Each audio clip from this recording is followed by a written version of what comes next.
Καλώς ήρθατε στη Σόφοκλαίο. Αγαπητοί μας φίλοι, καλημέρα. Φτάσαμε αισίως. Την Πέμπτη το φάγαμε το γάιδαρο. Εμένα είπες. Μαζέψου, δεν είσαι το κέντρο του κόσμου. Οκ, το έχω. Ούτε ο μόνος γάιδαρος. Κάτι κοινό θα έχεις κι εσύ για να ξέρεις από γαϊδούρια. Μάλιστα, και ύστερα από την αναφορά μας στα προσφύλη τετράποδα θα σε πάω στο θέατρο. Ψήνομαι. Και συγκεκριμένα στους Αφούς Τότσικα. Αφούς. Αφούς, ο λόγος για τον Αποστόλη Τότσικα και τον Θανάση Τότσικα. Ενδιαφέρον. Ο Αποστόλης θα κάνει σούπερ εμφάνιση στο θέατρο με σκηνοθέτη τον αδελφό του. Πες το μου αυτό.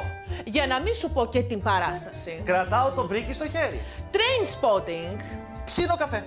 Η παράσταση ήταν να ανέβει φέτος, αλλά είχαν προβλήματα θεατρικής στέγης και έτσι η πρεμιέρα θα γίνει τον ερχόμενο Οκτώβρη. Αυτό βέβαια καταλαβαίνουμε ότι σημαίνει ένα δύσκολο Αύγουστο για τα δύο αδέρφια να τα λέμε αυτά. Καλά, ποιον Αύγουστο, από το Φλεβάρι θα αρχίσουν οι πρόβες. 9 μήνες πριν. Τι θα ανεβάσουν, τον Μπεχούρ. Α, ο χρόνος θα δείξει. Προς το παρόν στο πράσινο. Ποιος από τους δύο. Αν μην μου βάζεις τέτοια διλήμματα, δεν μπορώ να επιλέξω ανάμεσα σε δύο ωραία αγόρια. Νόμιζα πως είμαστε αντικειμενικοί. Ναι, αλλά είμαστε και άνθρωποι και δικαιούμαστε να λυγίσουμε μία φορά. Πάμε. Εσύ δηλαδή δεν θα λύγησες μπροστά σε μια ωραία ύπαρξη. Όχι βέβαια. Εγώ είμαι αμήλικτος, να τα λέμε αυτά. Για να σε δω, είναι νέα, ωραία και ταλαντούχα. Λίγησα. Το όνομα της αρχίζει από «ζ» και τελειώνει σε «τα». Ζε-τα. Ποια να είναι. Ναι, η συμπρωταγωνίστρια του Αποστόλη Ζέτα Μακρυπούλια. Λιποθυμώ. Τη σταμάτησαν, λέει, για τεστ. Είχε διαβάσει. Όχι τέτοιο τεστ. Τι τεστ. Εγκυμοσύνης, πες το μου αυτό. Αλκοτεστ. Όλους μας έχουν σταματήσει οι αλκοτεστ. Ναι, εκείνοι όμως την αναγνώρισαν. Δεν θέλω να περιευτολογήσω, αλλά και εμένα με είχαν αναγνωρίσει, να τα λέμε αυτά. Ναι, και το έκανε στο αλκοτεστ, διότι εκείνη αρνήθηκε πάλι. Τι εννοείς αρνήθηκε. Είπε ότι δεν έχει πιει, οπότε δεν υπάρχει και κανένας λόγος να υποβληθεί στο αλκοτεστ, παρακαλώ. Α, έχουμε θέμα! Της εξήγησαν τα όργανα της τάξης ότι θα είχε κυρώσεις αν δεν έκανε και έτσι αναγκάστηκε να υποχωρήσει. Όση δύναμη ψυχής χρειάστηκε.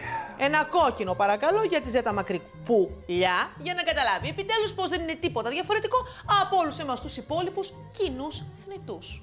Καλά. Δεν είναι και όλοι οι υπόλοιποι κοινοί θνητοί σαν τη Ζέτα, να τα λέμε αυτά. Θα σε πάω τώρα πού? Στο Μάξιμο Μουμούρι.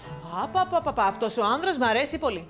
Ξέχασες το και. Και αυτός ο άντρας σ' αρέσει πολύ. Δεν κακό αυτό. Για σένα όχι, για το Μάξιμο όμως είναι. Γιατί λίγη του πέφτω. Πολύ του πέφτεις. Αυτός ο άνθρωπος, παιδί μου, έχει βρει το λιμάνι του και μάλιστα τώρα έχει και κοτεράκι.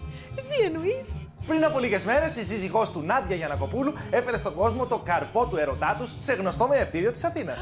Άλλη μια ευκαιρία που χάσαμε, έχασα δηλαδή. Εγώ στο είχα πει, όσο κι αν γυρνοβολάς, στο τέλος σε μένα θα καταλήξεις. Παναγία μου, ούτε αν ήσουν ο τελευταίος άνδρας στον κόσμο όλο.